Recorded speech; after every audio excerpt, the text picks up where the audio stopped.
We're beginning our afternoon session, our Middle East briefing, and each year I wonder how we can outdo the speakers we have put together to share with you the knowledge that very few people have and that the speakers at this conference always seem to be able to bring to the table. Well, this year, CUFI's done it again. We've got a group of men that are about to share with you information that I think will both inspire you but also help you understand even more what Israel and the United States and Western civilization is up against in this important time in our country's history and around the world.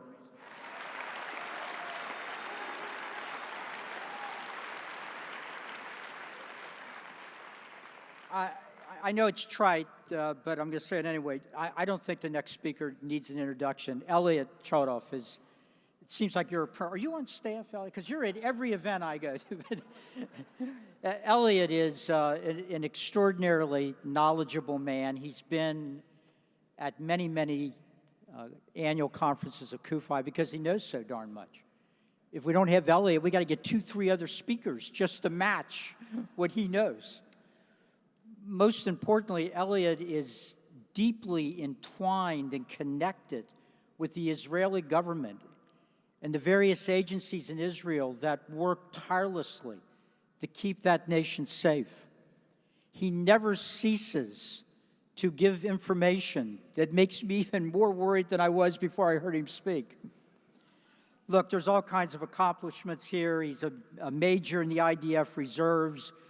He received the IDF Home Front Command Outstanding Officer Award.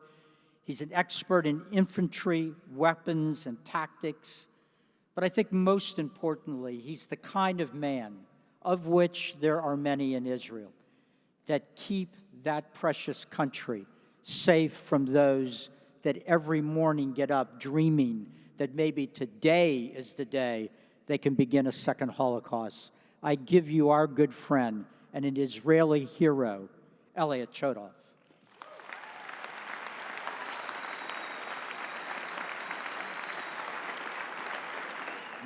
Make me earn it. You know, the perverse definition of faith in my business is that when they invited me to speak here, the invitation came about 6 months ago to give a briefing on what's happening in the Middle East. You know you're always going to have something to talk about. It also means you can't prepare much in advance. So rather than give you a full general view, because I don't have 4 hours, I want to focus on just a couple of points, but I want to start with something of a personal connection to it and personal for all of us. 15 years ago, this September, the World Trade Center and the Pentagon were hit on 9/11. The following morning, I wrote a very short article that's out there on the web somewhere called Good Morning America. And I didn't write it cynically. I had spent a sleepless night like most of us had. But one of the things that I pointed out in the article that I think is relevant to us today is that for natural and maybe beyond natural reasons, we in Israel wake up just about when you're going to sleep. We're sort of half a turn ahead of you all the time. Much of what we're seeing today in America, we saw in Israel years ago. And we're now at a point, you know, for many years when I would speak, and Gary knows I've been here more than once or twice, one of the things that I've been saying is that what we're seeing in Israel is coming soon to a theater near you. Well, it's not coming soon anymore. You've already had opening day. I want to talk about what's happening in close to Israel, but with keeping in mind that all of that is moving faster and faster out of the Middle East into Europe and to the United States as well. I serve in Northern Command in the Israeli military in the IDF. I'm an officer, a major in the reserves. If I keep insulting my commanders, I'll never make lieutenant colonel, but that's okay. Northern Command is responsible for those two charming borders of Lebanon and Syria. I want to start a bit with Syria just to give you an idea, and then I'm going to focus on Lebanon because really that's where I think the central issue is. But along our Syrian border, and there's really no border with Syria anymore because there really isn't a Syria anymore. It's there on the map, but not much more than that. We have a 40-mile stretch that, as far as I know, and I know a bit about this business, is the most densely packed area of terrorist organizations in the entire world. Over a 40-mile stretch, we have some 60 to 70 terrorist organizations lined up on our border. You can do the arithmetic of what that means, terrorist per mile. They include Jabhat al-Nusra, which is Al-Qaeda, Hezbollah, and an organization called Shahad al-Yarmouk, which is ISIS. So we have a pretty wide range in between as well. It's a hot border. A drone was flown across the border yesterday, fired at with Patriots. I'm a low-tech guy. I think a couple of good shots with a rifle might have done the job. The drone was Hezbollah, apparently. Hezbollah is opening up a front along the Syrian border as well. Lebanon is Hezbollah. People talk about the country of Lebanon. There is no country of Lebanon. Hezbollah is in the government. Hezbollah is in the parliament. And more to the point, there are two armies in Lebanon, and the second most powerful army in Lebanon is the Lebanese army. Hezbollah is more powerful than the Lebanese army. The entire south of the country is garrisoned by Hezbollah. Now, I want to be clear. When we talk about Hezbollah, we refer to them as a terrorist organization, and rightly so. But to call them terrorist is insufficient. It's not wrong, but it's insufficient. Hezbollah today is a fighting organization, a militia, an agent of Iran. People sometimes refer to it as a proxy. Proxy isn't strong enough. It is an agent of Iran. It does Iran's bidding directly, and it does it not only along the Israeli border, but everywhere in the world. Hezbollah fighters are trained in Iran. They undergo a training that, at least in terms of length, and not in terms of quality, but in terms of length, parallels that of an Israeli military infantryman. This is not a ragtag bunch. They've been involved in the fighting in Syria since the outset. Now, here I have to say there's good news and bad news. The good news is that apparently about 1,500 of them have been killed, so we don't have to worry about them anymore. The bad news is that the organization has gained an enormous amount of combat experience. And that's the organization that we're facing on our border. 10 years ago, exactly 10 years ago, we fought an inconclusive war with Hezbollah, a war that we call the Second War with Lebanon. It was actually not a war with Lebanon, it was a war with Hezbollah. It was inconclusive. The men on the ground fought brilliantly. As an infantry officer, and much as it pains me to say this, the Air Force performed brilliantly. Credit where credit is due. The command level, military and political, performed horrendously. Now, you don't need me to stand here and tell you that. All I have to do is tell you a couple of quick facts. The Minister of Defense, the Chief of Staff, the Commanding General of Northern Command, and 3 divisional commanders were all either thrown out or resigned after the war. That doesn't happen after a tremendous success. The result is that Hezbollah was left in place, damaged, having fired some 4,000 rockets into northern Israel over that 5-week period.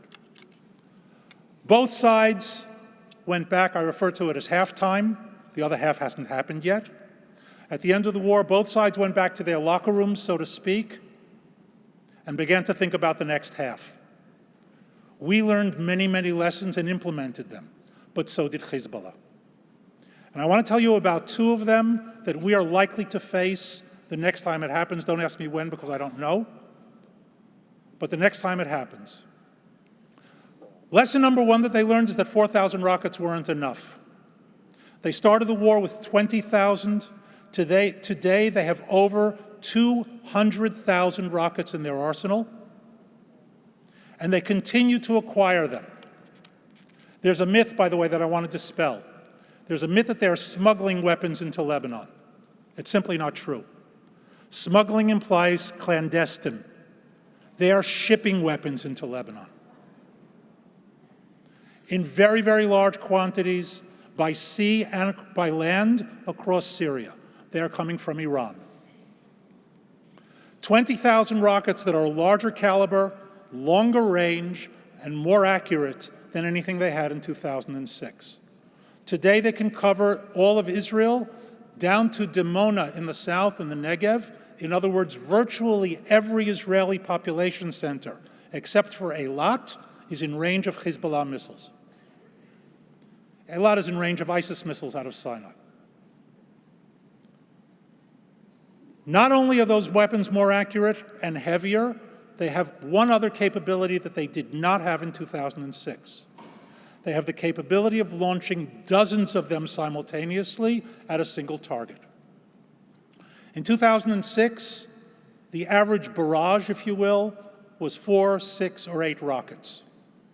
And against that threat, Israel, with American assistance, developed a system called the Iron Dome. The Iron Dome is an incredible piece of technology. Its radar system, its guidance system, its missile system, the interceptors, incredible.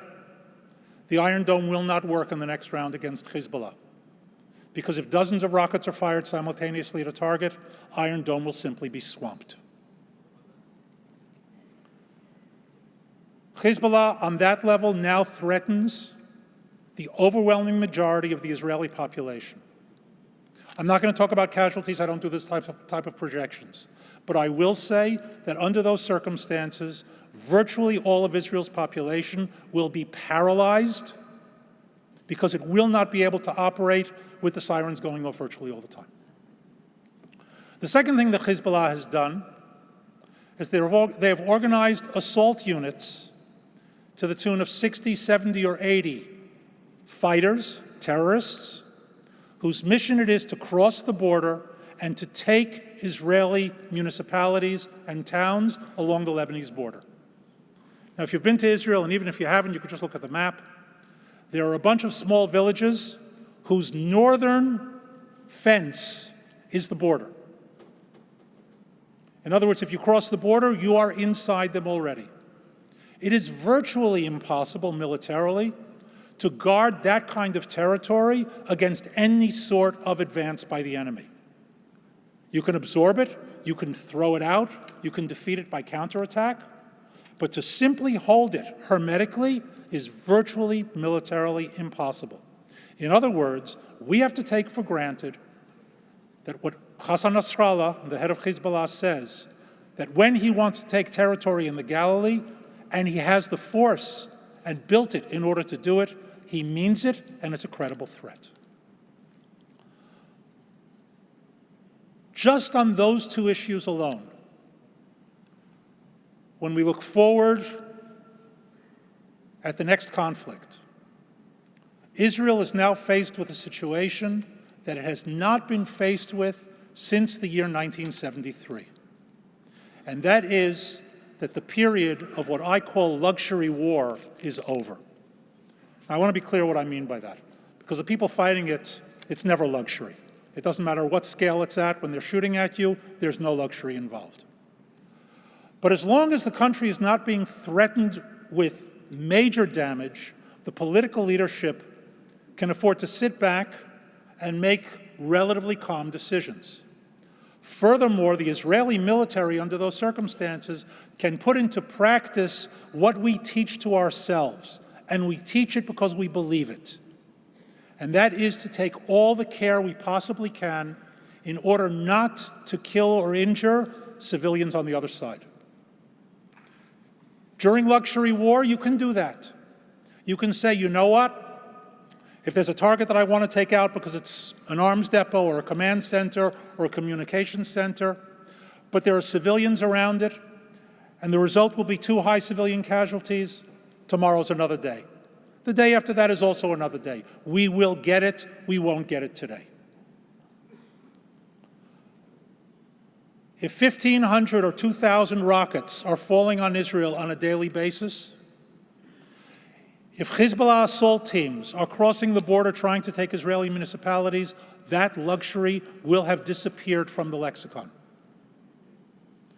We will have to hit civilian population centers in order to take out the military targets, because we won't be able to wait for tomorrow being another day. If you think the last ones looked bad on CNN, the next one is going to look infinitely worse, because it is going to be infinitely worse. It's not a coincidence that a few months ago, the commanding general of the division that holds the Lebanese border held a press conference along the border, and he pointed out South Lebanon, which, by the way, is entirely populated by Hezbollah and its supporters.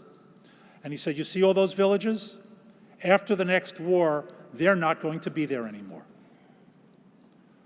I say that not with joy, but with regret, with resignation, because they are forcing us to do what we absolutely categorically do not want to do. But we will have to, because they are pushing us to make the choice between our own people and theirs. That is the organization operating, as I said, not only in Lebanon and Syria, but today around the world.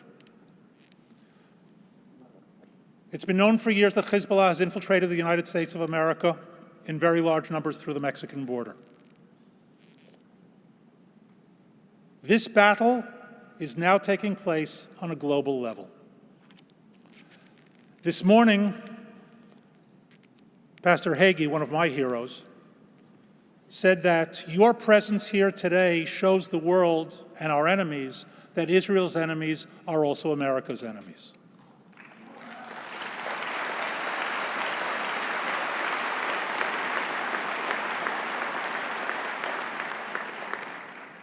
I agree with that 100%, but if I may, I would like to add Elliot's commentary to what Pastor Hagee said.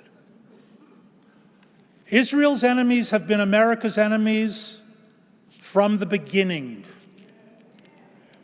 Your presence here shows that you recognize it. They've known it all along. That recognition is critically important. And I want to close with a lesson. Usually I teach something from Torah, but this time I'm going to go from a different direction. From a brilliant Chinese strategist by the name of Sun Tzu, who 2,500 years ago wrote a book called The Principles of the Art of War. And in it he wrote, if you know the enemy and you know yourself, you need not fear the outcome of 100 battles. I challenge us all to know ourselves as well as we possibly can and make sure that we know, name, and declare who the enemy is.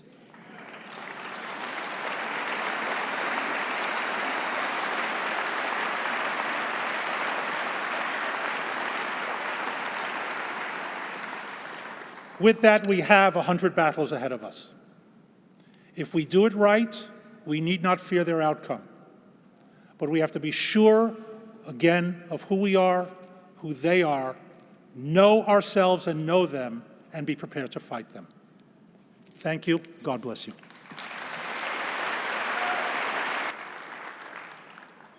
Well, thank you very much indeed, ladies and gentlemen. And thank you, Gary. You've obviously heard about my off-duty exploits, throwing tables over and having fistfights.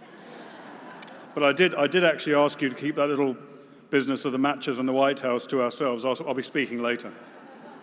But how do you follow Colonel Oliver North and Major Elliot Chodoff? Very hard job, and I'm going to have a word with the CUFI schedulers to find out why I was put in this slot. But at least Erick Stakelbeck has an easy job after I've finished. But I do have a secret weapon, ladies and gentlemen. I'm going to talk British to you.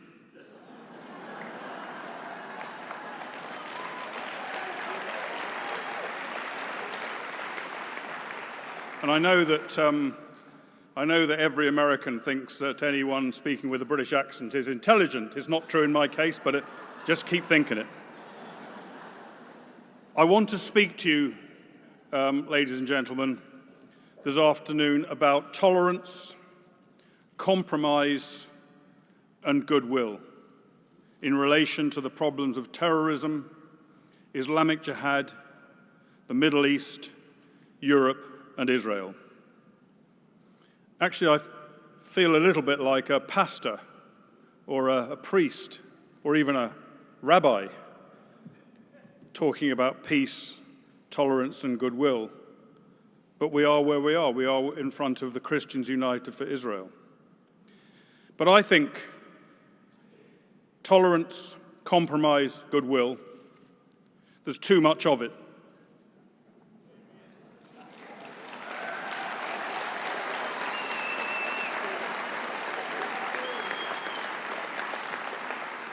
Over the years, since this threat has been developing and building up, we in the West have made too many concessions, too many compromises. We have been too tolerant.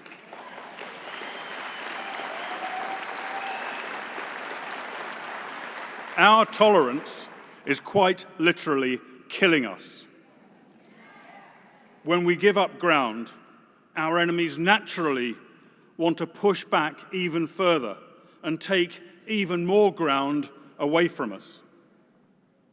The words of French Prime Minister Manuel Valls in the wake of the horrific attack in Nice a few days ago that killed 84 people were music to the ears of the Islamic State and to jihadists everywhere. He said, "France must learn to live with terrorism." How better to declare to the Islamic State that we have no answer to their violence? How better to embolden them even further? This is in a country where more Frenchmen have been murdered by jihadists in the last year than in the whole of the 20th century. There has been a terrorist attack in France every other month for the past 18 months.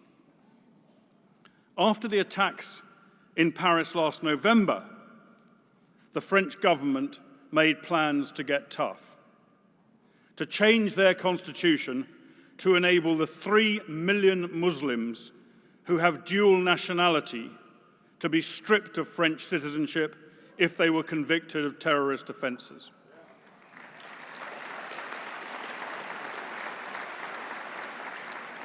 Please don't applaud, ladies and gentlemen, because even this measure was dropped under pressure from the appeasers. But France's policy of appeasement has not worked. The problem has got worse, not better. It is time for France to get tough. And ladies and gentlemen, it is time for all of us to get tough.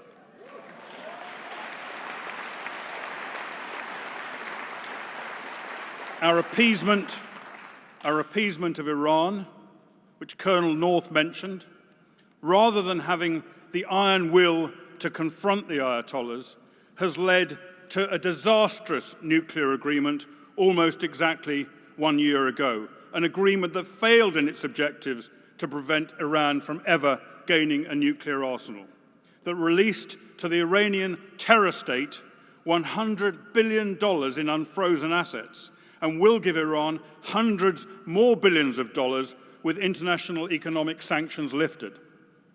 This agreement has emboldened Iran to ever greater imperial aggression in Syria, in Iraq, in Lebanon, in Yemen, and against the State of Israel.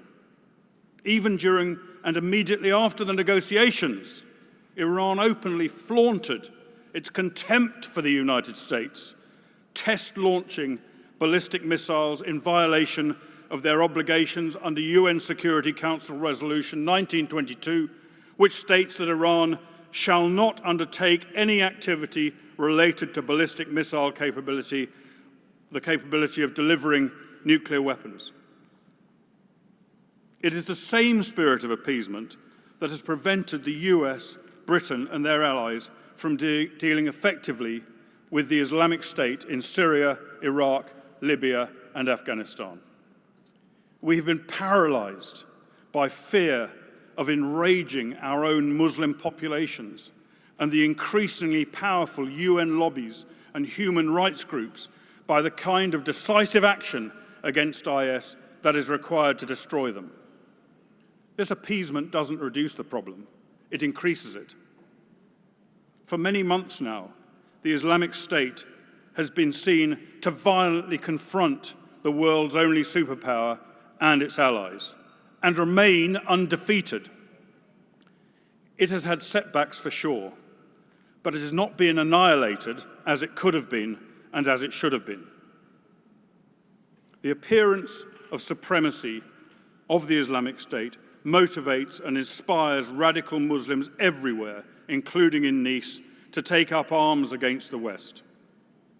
1,268 Islamic terrorist attacks have been launched in 50 different countries so far this year alone. Polls show that 42% of French Muslims aged between 18 and 29 support suicide bomb attacks. In the UK, it is 35%, and in the United States, 26% support suicide bomb attacks. This is the influence of the Islamic State, and this is the price of appeasement. More than 5,000 blooded, battle-hardened jihadists who have been fighting with the Islamic State in Syria and Iraq, who should have been killed there, have returned to Europe. More will follow in both directions. Instead of barring their return, European policies of appeasement allow them back home, where they can put to use against us their battle skills, their motivation, and the orders to attack that they have been given by their IS masters in Syria.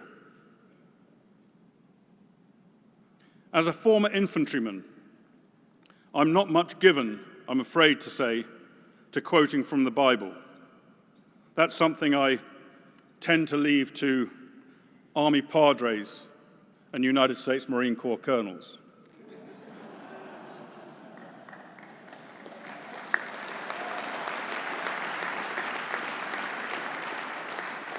But given what we're all here for today, I thought I would make an exception. Because the Bible shows us that God himself does not appreciate appeasement either. Although I'm a Catholic, I'm sorry to admit that in front of this audience, I'll quote from the, thank you.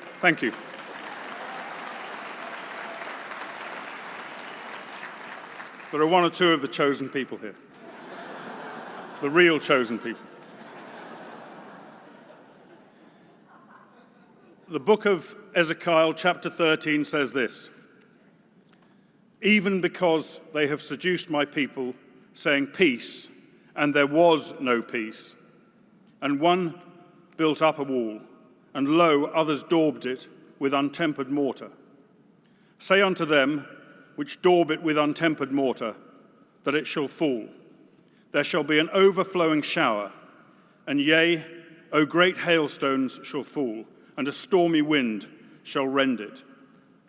In other words, hopes of peace and happiness, not warranted by the word of God, will cheat men like a wall well daubed but ill built. Personally, as a military man, I'm more at home with quotations from Winston Churchill.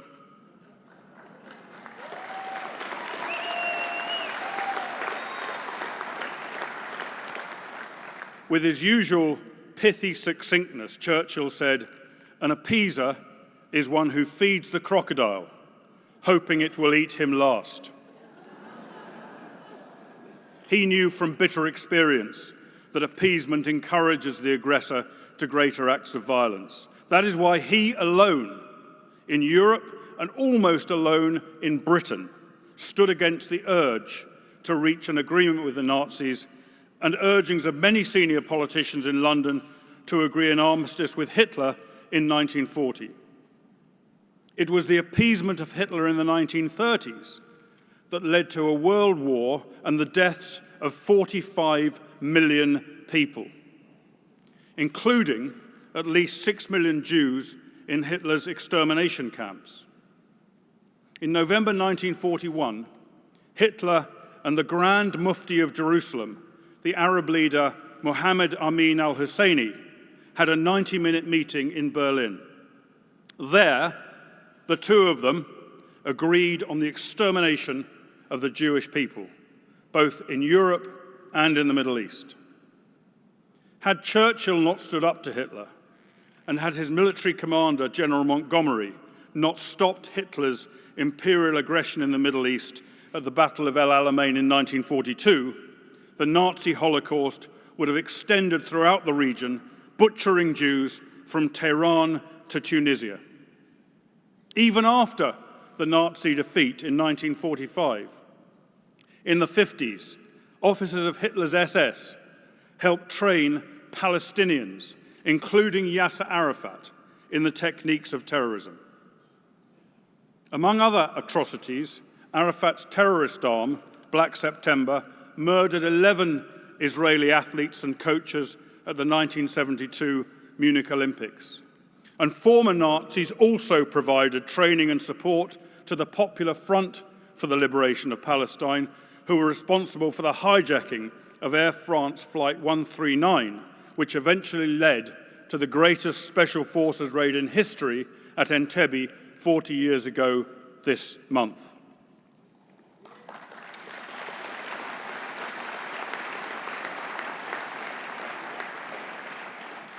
Before the hostages were rescued by the gallant IDF Special Forces soldiers, they faced chilling scenes, reminiscent of the camps, where German terrorists made selections among the passengers, separating Jews from non-Jews.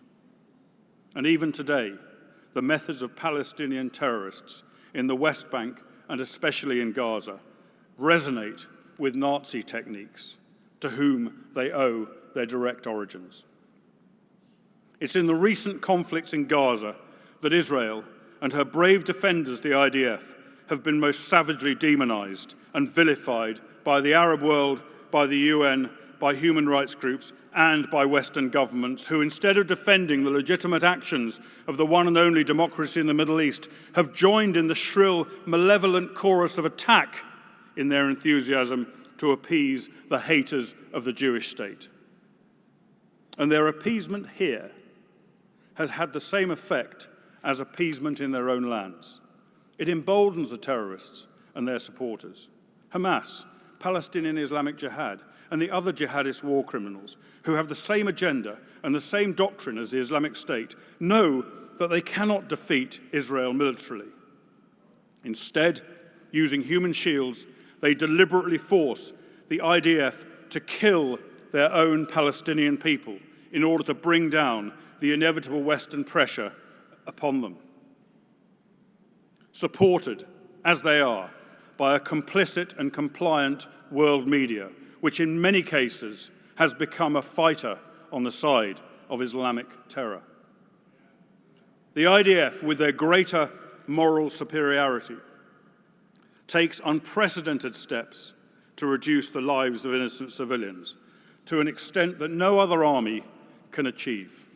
And I would like to take the opportunity while I'm standing here to pay tribute and to say what a great honor it is to be present in the same room as currently serving and retired IDF soldiers, including Major Elliot Chodoff,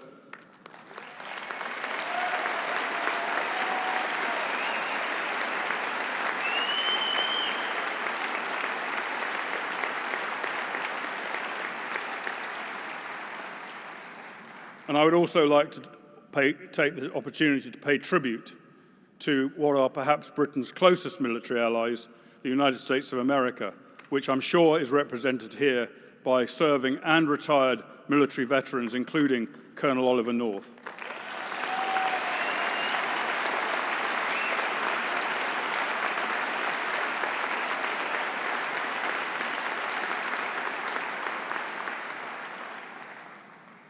Despite the efforts by the IDF and their immense care to avoid civilian deaths, even, in some cases, at the cost of their own lives. Western leaders shamelessly parrot condemnation of these brave men and women. And what does this do? What is the effect? It spurs on the terrorists to greater, more grotesque, more bloodthirsty acts of violence. Their use of human shields, despite Israel's best efforts at minimizing deaths, leads inevitably to the killing of Palestinian civilians. The international outcry that follows encourages Hamas and their jihadist bedfellows to repeat the tactic again and again. This in turn leads to more deaths. So those who unjustly condemn Israel in the face of these disgusting jihadist tactics have blood on their hands.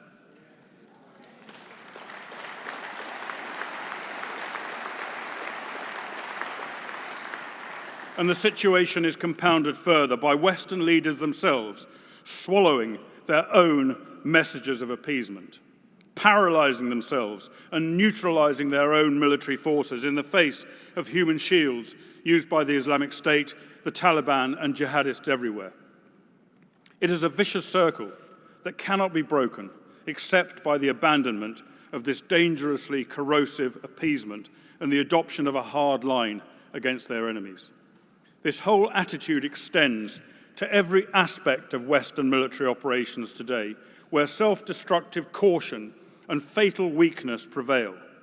This weakness is not only recognized by the enemy, but also by the civilian populations who we are trying to win over. These people respect strength and they abhor weakness. And consequently, our efforts at winning hearts and minds are nullified by our own feebleness. This same Western appeasement extends from Gaza into the war that Israel is fighting today on her own streets. The latest major bomb attack in Jerusalem was foiled only yesterday. This afternoon, 2 Israeli soldiers were stabbed and wounded in Al-Urub near Bethlehem. The stabbings, knifings, car rammings, shootings, and bombings that Israel has endured for months are the responsibility of Palestinian President Mahmoud Abbas, the supposedly moderate leader.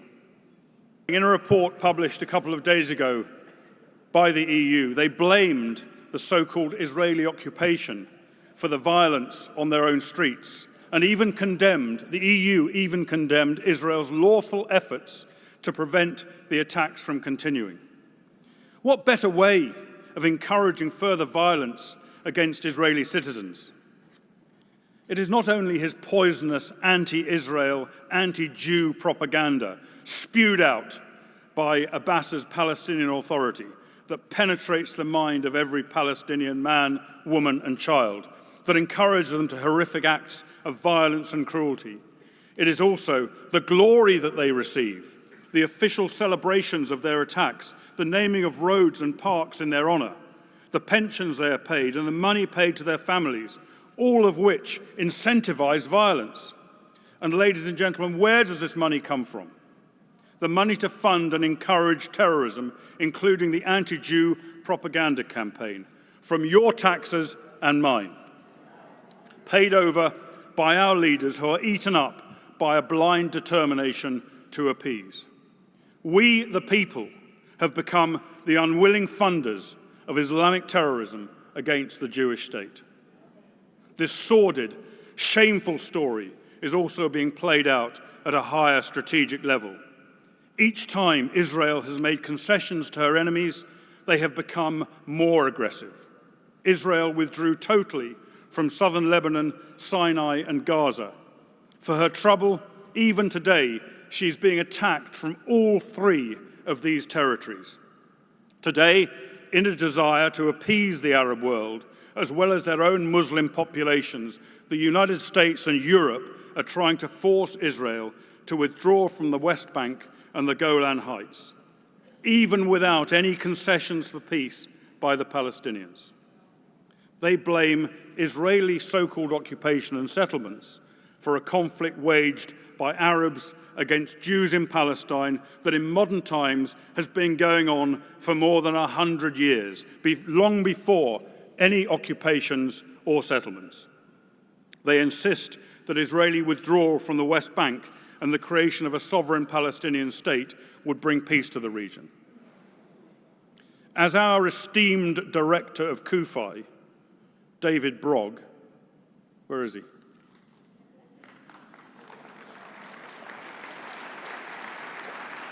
He asked me to call him esteemed director.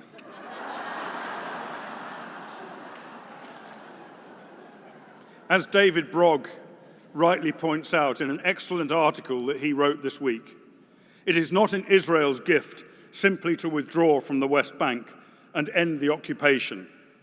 As David reminds us, Israel does not have a partner for peace.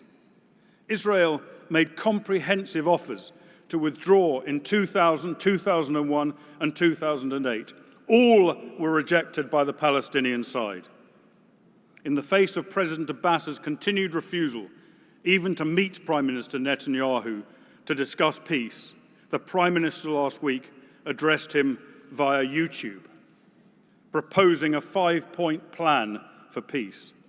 But irrespective of any agreement with Abbas, an Israeli military withdrawal, as advocated by President Obama, would be extraordinarily dangerous for the Jewish state. We saw what happened in Gaza since Israel withdrew from there. A hostile, uncontrolled West Bank would present a far greater threat to Israel than Gaza does, a truly existential threat. The greatest danger is not even the inevitable takeover by Hamas in the West Bank after any Israeli withdrawal. Both the Islamic State and the Ayatollahs of Iran aspire to move in and take control of any Palestinian state that is created, to use it as a launch pad for the destruction of Israel. It is not credible that our political leaders, whatever we think of them, do not understand the history and the present-day reality of this situation. So what is the explanation for their continued projection of this fantasy? Appeasement, appeasement, appeasement. Appeasement was behind the Middle East peace process in Paris last month, and that appeasement was doubly dangerous because it spurs on both the Palestinians and also radical French Muslims, both of whom have been given concession after concession, yet continue to attack. And there remains the real danger that President Obama will fail to veto a possible French peace plan at the UN this coming autumn, which sets out a timetable for Israeli withdrawal and the establishment of a Palestinian state. Like all of the West's obsessive and habitual appeasement, this will lead to increased Palestinian intransigence, violence, and death. It will continue to give the Palestinian leaders hope that they can achieve greater and greater concessions from Israel and the West while making none themselves. This appeasement in the UN, which will sell Israel down the river, must be resisted at all costs. Appeasement cannot bring peace. If peace is possible between the Palestinians and Israel, and I'm not saying that it is possible, then this can only be achieved from a position of strength by a hard-line, uncompromising stand.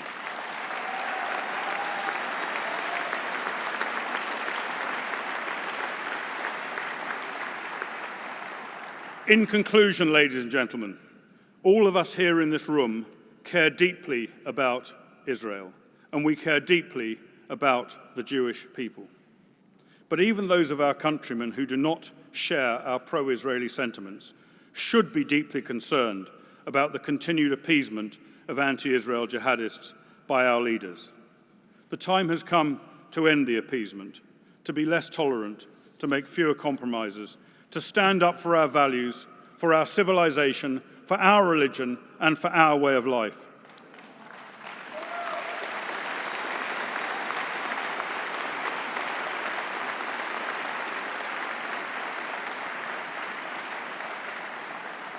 To stand up to the horrors of the Islamic jihadists who would shame even the savagery of the medieval world, to follow the example of the great Pastor John Hagee of CUFI and of CUFI itself to stand in solidarity with the state of Israel and the Jewish people, to never be silent on behalf of Zion and Israel, to defend each other, so to ensure that it is not us who are defeated, but those who want to dominate and destroy us. Thank you, ladies and gentlemen.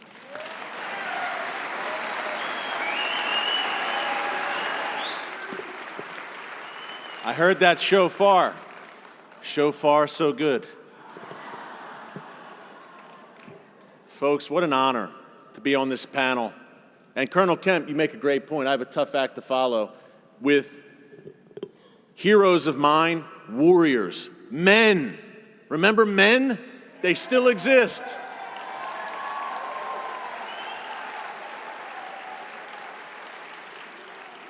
And you know, folks, if I had any doubt that I was sharing a stage today with warriors, with men, that thought was put to rest this morning when I came across Colonel Kemp and Elliot. We did an interview for our new CUFI television show, The Watchman. And the first thing Colonel Kemp said to me is, with his deadpan, in his deadpan British way, "You're not wearing a pink tie, are you?" I said, "Sir, it's magenta." My wife taught me that word. Folks, every year we come here to the CUFI Summit here in D.C. in the belly of the beast, and it's God's timing. Think about 2014 when we gathered in this room, Hamas, in a new terror wave against Israel, a war unfolding as we were here at the summit. You were hearing from the best analyst in the world about what to expect, what was coming. Last year, the disastrous, catastrophic Iran deal going down as we were here at the summit, all unfolding. And you had a front row seat, quite literally, again, for the best and brightest minds and analysts on these issues in the world. Folks, you are part of a movement. CUFI is the tip of the spear. And let me tell you, I've been at all 11 CUFI summits. Hard to believe it's number 11. What an amazing thing. But this one has particular importance, and it's very special for me, folks, because now I've always felt like a member of the family. I've been made to feel that way by the CUFI team, but now I am officially a member of the CUFI family. And what a beautiful thing. And I can tell you from being on the inside now, seeing how CUFI works, folks, I want to be where God is. Whatever God is touching, I want to be a part of that. Well, let me tell you, God Almighty, the God of Israel, is touching Israel, his land and his people. And folks, he has his hand on Christians united for Israel.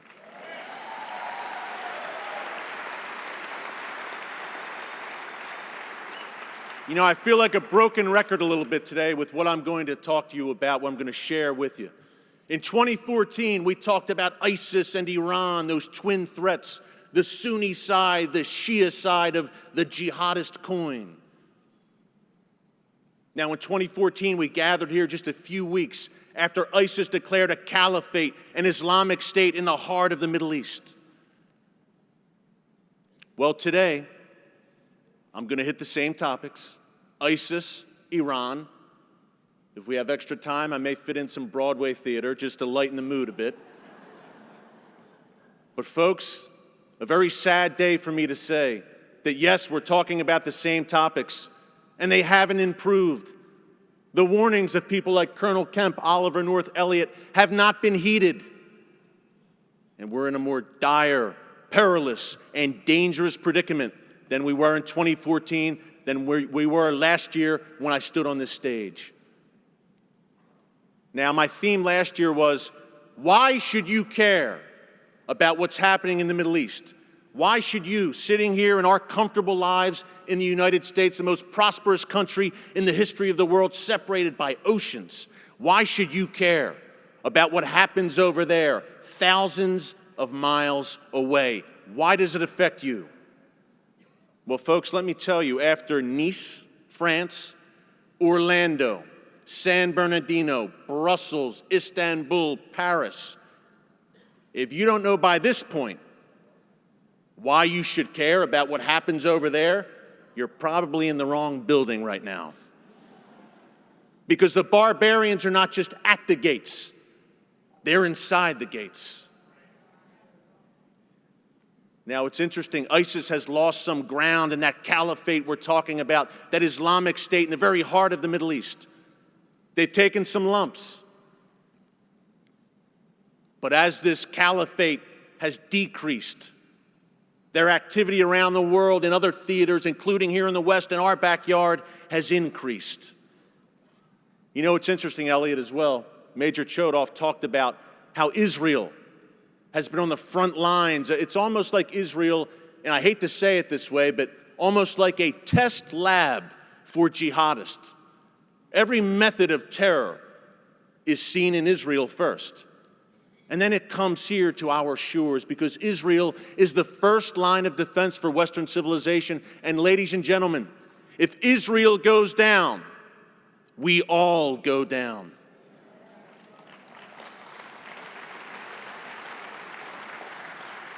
But it's amazing to me, as Elliot was talking, we saw this car ramming in Nice, France.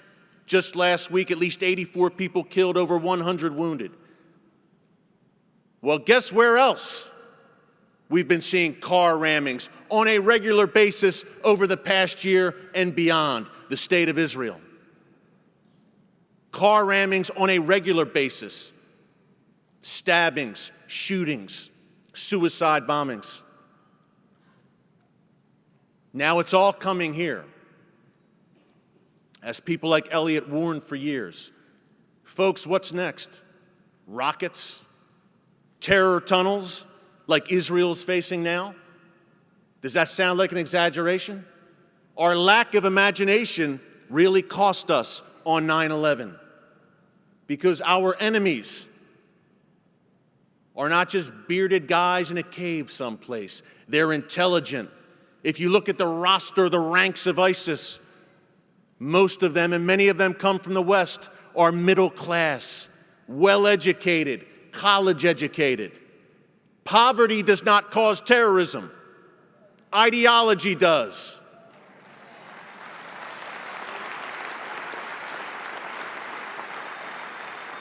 Look, terrorism is only a tactic. It is driven by an ideology. And if you do not understand that ideology, and if you can't even acknowledge that it exists, you cannot defeat that ideology. Sun Tzu, someone said earlier, the first rule of war, know your enemy. Folks, I can assure you, our enemy knows us. Because many in the ranks of ISIS and this global jihadist movement, they're not lone wolves, by the way. They are warriors in a global movement. A war has been declared against us. We didn't want to fight it. We didn't want any parts of it. But it's here. We may have declared a peace. The enemy did not get the memo. And in researching ISIS, not a pleasant task, by the way, many are from the West. They're social media propaganda arms, littered with Westerners, Brits, French, Americans. They know our ways, they know our culture, they know how to speak directly to an English-speaking Western audience, and they've done it to great success. It's a message that is resonating. How much is it resonating? A few months ago, the FBI Director James Comey made a very stunning statement. He said that in all 50 U.S. states, including Alaska and Hawaii, we have investigations ongoing into ISIS-related activity on American soil. Folks, wrap your head around that. That's astounding. In all 50 states in the Union, the FBI has hundreds and hundreds of investigations ongoing into ISIS-related activity in our backyard. Why should you care about what happens over there? Need I go on? The FBI is overstretched right now as it tries to confront this threat. And again, as that ISIS caliphate contracts, their activities will expand. Remember, ladies and gentlemen, ISIS always needs to give off the impression that it has momentum, that it's ascendant, that the great Islamic empire has returned and they are at the forefront of it. It's one of the reasons they've had so much success in attracting Western recruits. In talking to Colonel Kemp earlier, he made a great point. At least 5,000 Europeans, Brits, formerly Brits, French, Germans, Swedes, have returned to the European Union after training in Iraq and Syria with ISIS. Ladies and gentlemen, call me crazy. When they return, fresh off slicing heads in Syria, they're probably not going to transition peacefully back into civilian life and get a job at McDonald's. And we're seeing it. Folks, it is a Winston Churchill moment. I also love to quote him. A Winston Churchill moment. And right now, the West is led by Chamberlains at every turn.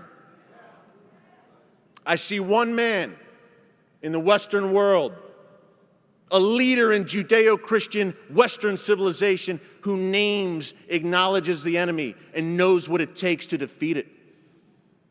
He resides in Jerusalem, and his name is Benjamin Netanyahu.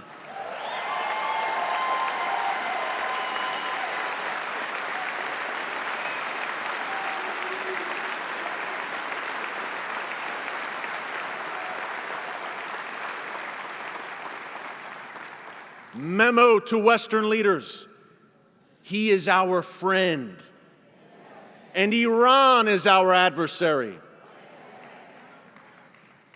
You know, you can't talk about ISIS. And ISIS, look, Nice, Brussels, Paris, 3 attacks, major attacks in France in the past 18 months. Do you think we have a problem? You can't talk about that. ISIS grabs the headlines with these spectacular attacks. Orlando, the list goes on, it's growing. But ladies and gentlemen, do not forget the greater threat, and to my mind, the greatest threat we face today is the Iranian regime. Now, a lot of folks in America, God bless them, including apparently our leadership, when they think of Iran, they say, well, it's tough for Israel. That's a real shame. Iran wants to wipe them off the map, and they live in the same neighborhood. Doesn't affect us. May I remind you that even after the Iran nuclear deal that was struck a year ago as we stood in this room, Iran's leaders, including the Ayatollah Khamenei, continue to refer to America as the great Satan. And they do it gleefully. Ladies and gentlemen, never forget, in the Iranian ideology, and again, if you do not understand the ideology, you cannot defeat it. It's an apocalyptic end times ideology, and in that ideology, Israel is only the little Satan.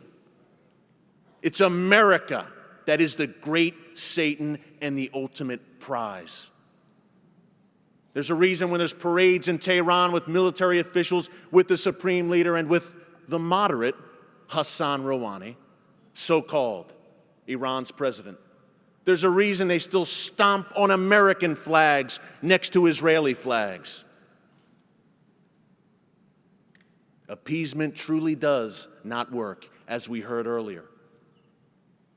Iran has conducted 4 ballistic missile tests in violation of the UN since the Iran nuclear deal was signed, and at least $100 billion in sanctions relief was released to this regime with American blood on its hands. Where do you think that money's going to go, ladies and gentlemen? Billions and billions. Will it go to build playgrounds, schools, and orphanages in Tehran? Or will it go to Iran's proxies, Hezbollah, Hamas, Palestinian Islamic Jihad, to destroy schools and playgrounds and orphanages in Israel? Wake up. There's a reason Iran is developing, it's not just me saying it, our own Pentagon has said it, that Iran is developing intercontinental ballistic missiles, ICBMs, that could one day reach the United States. Now, why would they do that? I'm sure it's just a coincidence. They already have missiles that can reach all of the Middle East and a good chunk of Europe. Why the ICBMs that can travel across oceans? Why these ballistic missile tests? And folks, if things keep going the way they're going, one day those missiles will be nuclear tipped. Do not kid yourself. This is a fanatical regime with an apocalyptic worldview. It's a story we've told here at CUFI and at the summit in previous years, but I think it bears repeating. Because with ISIS grabbing the headlines, and yes, they are a very serious threat, Iran, as it does, operating through proxies, never directly, always through its proxies, Hezbollah, Hamas. Iran skates free and has audiences with Western leaders, foreign ministers, the UN. Iran is a respected member of the international community, even though our State Department still refers to Iran as the #1 state sponsor of terror in the world. If you think Iran would not use a nuclear bomb, wrap your head around this, folks. During the 1980s, the Iran-Iraq War, a bloody affair, 1 million people were killed. During that war, the Ayatollahs, the same mullahs who are running that country today, who we are bending over backwards to appease and even embrace. They took young boys, 9, 10, 11, 12 years old. They put plastic keys around their necks. And they said, "My son, if you clear this minefield, this is the key to paradise. And tonight you will be in heaven with Allah." So thousands of young Iranian boys, their best and brightest. You know, I have a 9-year-old daughter and a 5-year-old daughter. Little kids were sent to their deaths, clearing minefields for this Iranian regime, a regime that has no regard for human life, Israeli, American, any human life that does not subscribe to their ideology. You don't think that regime would use the bomb if they had the chance? You know, a lot of people are excited that Russia is in the Middle East now. Vladimir Putin's in Syria, and newsflash, he's not going anywhere.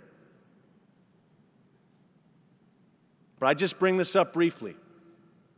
Russia may indeed help us in crushing ISIS if we ever show the will to do that. But something alarms me. Russia, a former superpower, still a formidable military with a huge nuclear arsenal.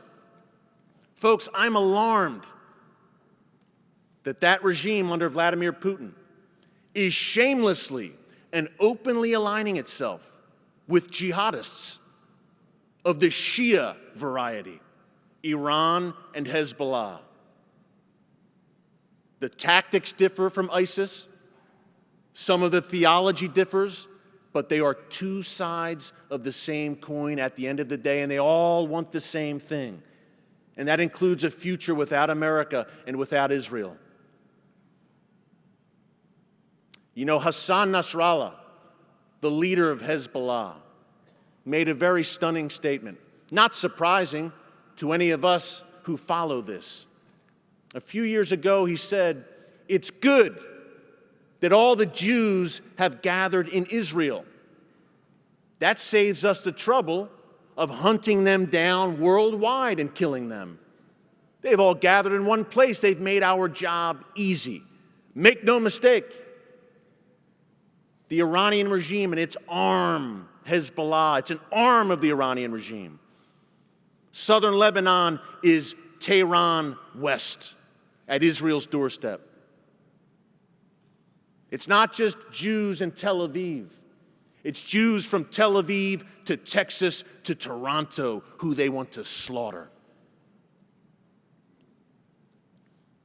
Their ideology demands it. With our show for Christians United for Israel, the Watchman, I'm able to travel to Israel frequently and beyond those borders. In the past few months alone, I've been on the Golan border, the Gaza border, the Lebanon border. Folks, Israel is the size of the state of New Jersey. And it's surrounded by bloody borders. And if the world has its way, Israel would be shrunk to the size of Delaware. Everywhere one turns in Israel, every border, the enemy is closing in like a vise on all sides. But guess what? And here's the good news. If you're hiding under your seat, come on out. Time for some encouragement. Being in Israel frequently, getting that on-the-ground bird's-eye view, being with people like Elliot in Israel. Great things are happening in the land of Israel.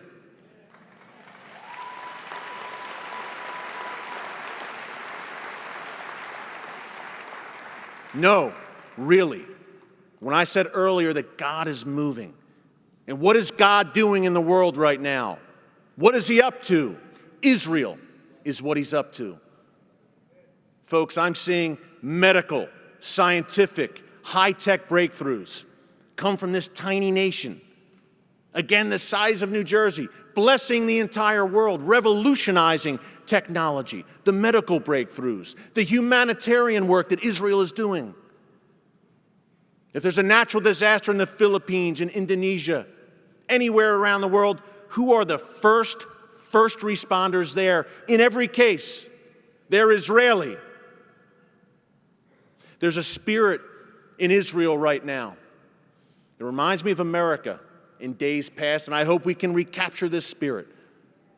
It's excitement. There's an excitement in the air when you walk the streets of Jerusalem, of Tel Aviv, of Haifa. And by the way, I feel safer walking in Jerusalem at 3 a.m. than I do New York City, Chicago, or Los Angeles. And that's a fact.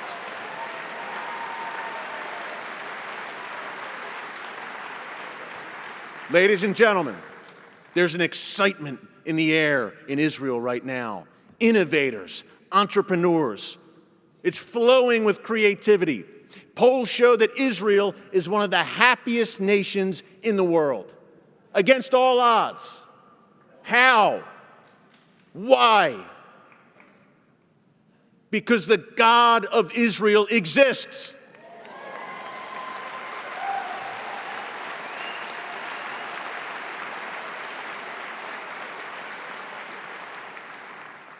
And he still sits on the throne.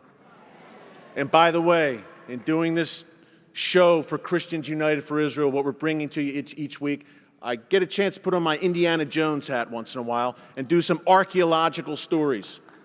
And from going from place to place, the city of David, seeing Hezekiah's tunnel, being in the field where David fought Goliath, and on, walking in the footsteps of Jesus. Guess what? I can say something else without reservation. The Bible is real.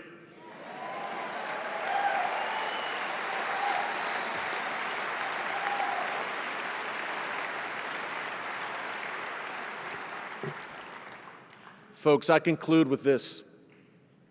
If not us, who? And if not now, when? Now, I know this is a heavy message, but the Bible says, my people perish for lack of knowledge. We're so lacking in knowledge today in the West. If we don't come, if the Christians in this room don't come, no one will come to Israel's aid. In 1948, think about this.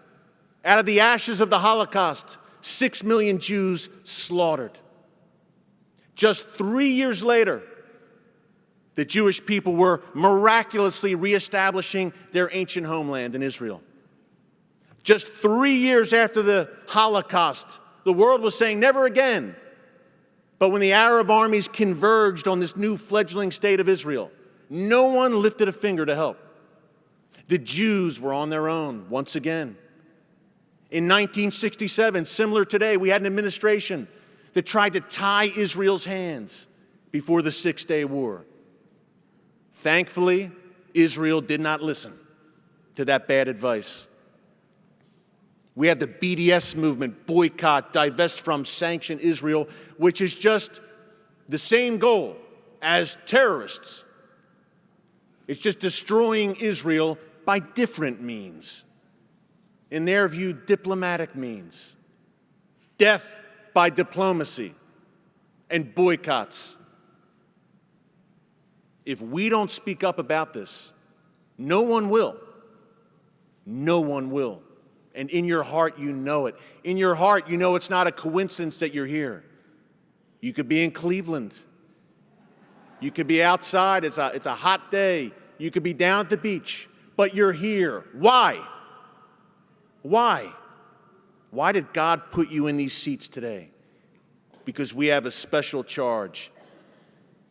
You know, the Bible says that the prophet Elijah was so discouraged that he went off in a cave and he basically said, God, take me. Kill me. I'm done. Wickedness is everywhere. What was God's reply? The God of Abraham, Isaac, and Jacob said, fear not. I still have 7,000 men in Israel who have not bent their knee to Baal.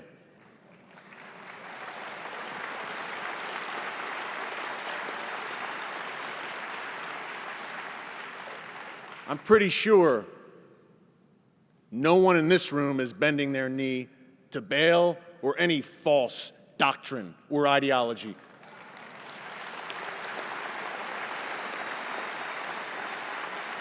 And I'm positive the three men on this panel aren't bending their knee to anyone except God Almighty. And we have 3.1 million Christians, a movement around the world and in this country who will bend their knees to no one except the God of Israel. So be encouraged. Be encouraged. God will never leave nor forsake Israel or you. And look at the ash bin of history, folks. The Nazis, the Ottomans, the Babylonians, the Romans, the Greeks, Haman, Pharaoh, all gone. Israel not only survives, it thrives. God bless you. Thank you.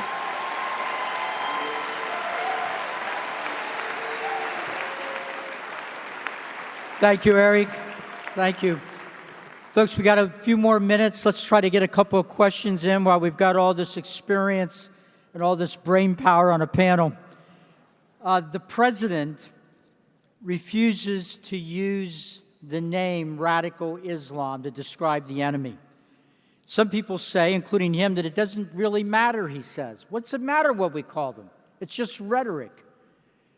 I'm not going to get into American politics because I'm an honor graduate of the Israeli Army Mines and Demolitions course, and the first thing they told us is don't walk into a minefield. But I will say that anybody who has ever written or read a military order knows that it's built on objective, mission, enemy, our forces. Everything must be clearly defined. If you don't define it, you can't do it. And if you can't define or categorize the enemy clearly, you don't know what you're fighting.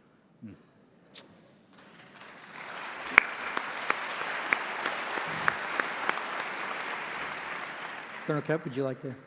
Well, like Elliot, I don't want to get into American politics. Oh, go on. Having already burnt down his house, I don't want to criticize the president. No, I mean, I agree with both of what these two gentlemen have said, and it applies back in the United Kingdom and Europe at least as much as it applies over here. Our political leaders and our media, particularly the BBC, are terrified to name the enemy, to name the Islamic State, to name Islam as being the cause of what is happening to our countries and the cause of the death of so many of our people in Europe and in the United States. It is cowardice. That's the one word that describes it. It's cowardice and it's fear.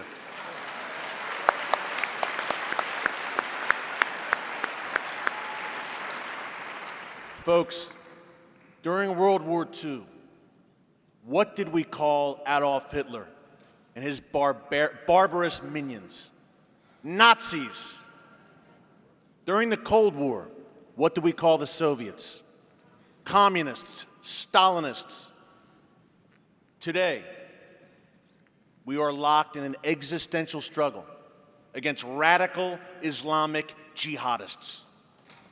That's a fact. If you cannot name the enemy or acknowledge it even exists, you cannot defeat it. This is not a law enforcement problem. History shows us, and recent history, that when a great evil rises, it must be crushed decisively, or it will grow and expand. Exhibit A, ISIS. Exhibit B, Iran.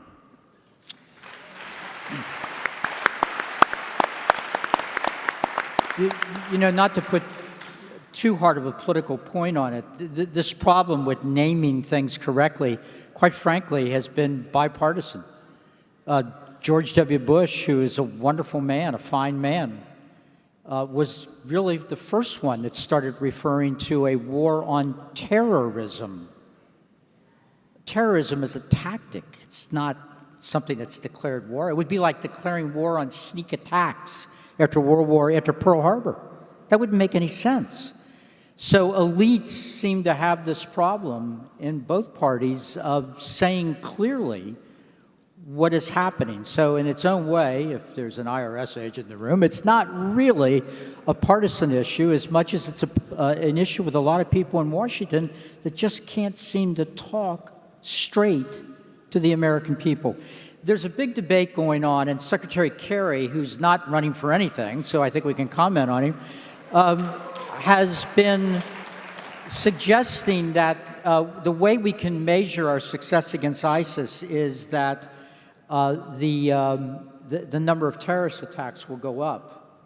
Because you see, ISIS is running from us, and they're going back to their home countries and engaging in terrorist attacks. Do you think the increasing terror attacks are a sign that we're defeating ISIS, or a sign that we continue to lag behind and adapting to their new tactics? To a certain extent, it comes back to something that you mentioned before, the idea of fighting a war on terror. ISIS has suffered tactical setbacks. The problem is that wars are not won by tactical victories, they're won by strategic victories. ISIS understands that. They're changing tactics, as any good organization, good in the sense of clever, will do. If a tactic fails, find another one. We've been watching terrorist organizations do that for a long time. Any good military knows to do it as well. Tactical victories without a strategic context are basically useless. I think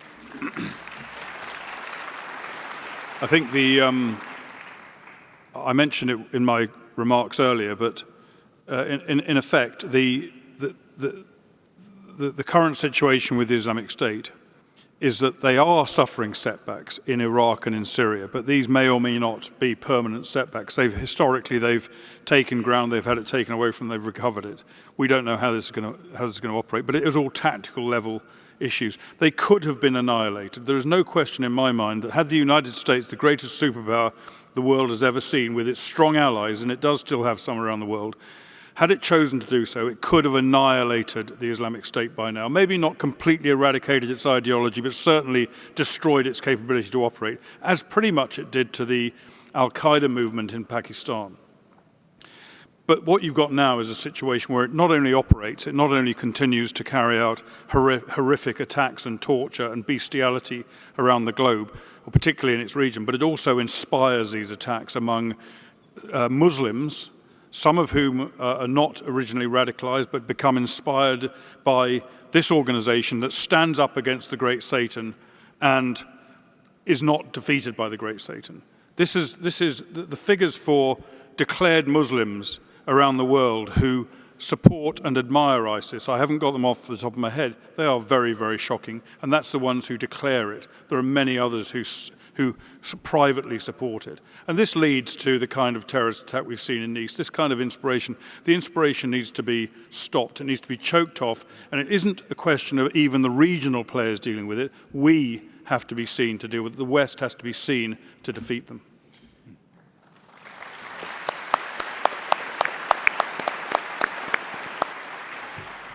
Folks, I think it's real simple, and the men on this panel know this better than me. If you decisively crush ISIS militarily, and again, these gentlemen would know better than me, you don't need a heavy ground footprint to do that. ISIS is not an 800-pound gorilla in the Middle East. If you crush them where they live and breathe, you will put a dent. You won't eliminate the ideology, but you will put a dent in the ideology. And there's a good chance you could demoralize their followers around the world. Success breeds attraction, remember. Now, ISIS is taking lumps in Iraq and Syria right now, but you're not hearing that.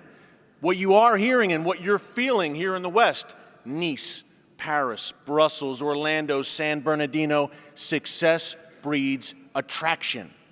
Crush them where they live and breathe, smother the caliphate in the womb. And the great hope would be that all of a sudden that attraction, that these Western recruits are part of a winning team, that ISIS is on the ascendance, that would be gone. But we need the will to do it. And right now it's not there. I think all of you, either directly or indirectly, have expressed a view on the Iranian nuclear deal. So a quick, just perhaps yes or no answer. Would you recommend that the next president of the United States nullify the deal? I don't think there's any need to abrogate the nuclear deal because the Iranians have already done that. What the West needs to do, the next administration needs to do, is abrogate the economic advantages that Iran has gotten from the deal that they've already violated. Mm-hmm.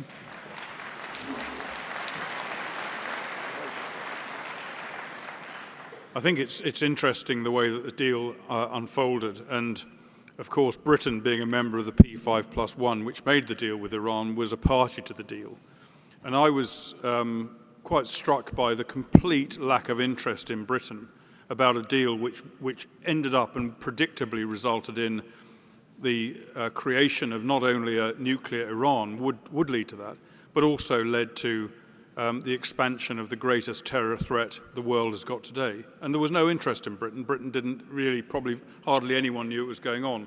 It was encouraging to know that even though the wrong decision was taken over here, there was pretty significant debate. And I was in Congress myself when Prime Minister Netanyahu made a very powerful speech, slightly controversial in the White House, made a very powerful speech where he warned of the dangers of this agreement, which are already coming to fruition and were coming to fruition then. And I would back up what my friend in the pink tie here says, that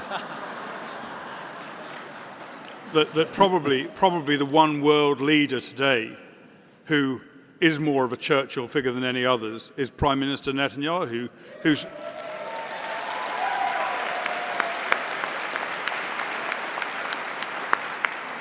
As a very brief aside, if you don't mind, I like to bring my politics over to across the Atlantic to our former colony. But it may interest you to hear a piece of interesting information about Theresa May, our new Prime Minister.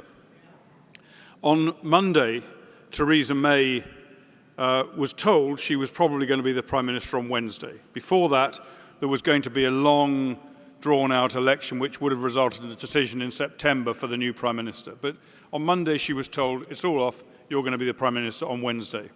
Where do you think Theresa May was on Tuesday night, the night before she took over as Prime Minister, when she would have to introduce her new cabinet, decide who the cabinet is going to be, work out what she's going to say, how she's going to do it? Where was she? She was in the house of the Chief Rabbi of Great Britain. Wow.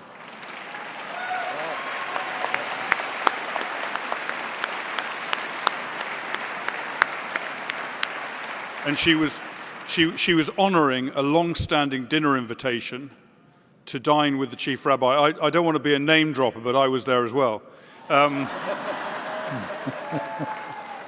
But she was honoring the chief rabbi in a way which I think is indicative of her personality. So we'll have to see how she gets on. She may turn out to be something of a new Margaret Thatcher. We will have to see.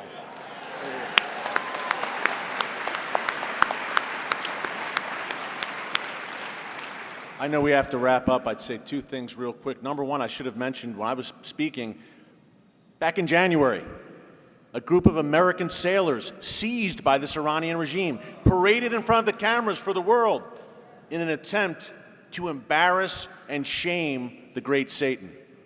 Our response was weak, to say the least.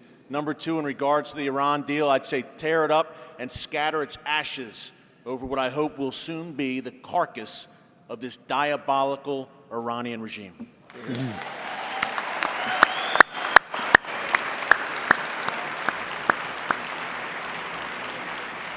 Okay, ladies and gentlemen, I need you to do two things. You need to stay in your seats because we're going to have a few announcements to make, but before we make those, can you show this panel again your appreciation?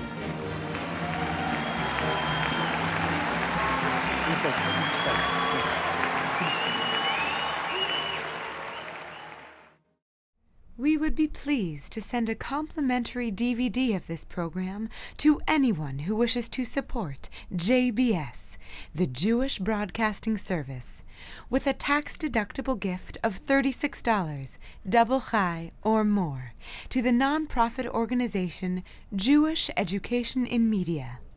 Simply visit the JBS homepage and click on the Donate button to make a donation by PayPal or your credit card. And please indicate the program for which you would like a DVD. Or you can send your tax-deductible check made out to GEM, Post Office Box 180, Riverdale Station, Bronx, New York 10471. And again, please remember to indicate which program you would like to receive with our compliments. And we thank you for your kind support.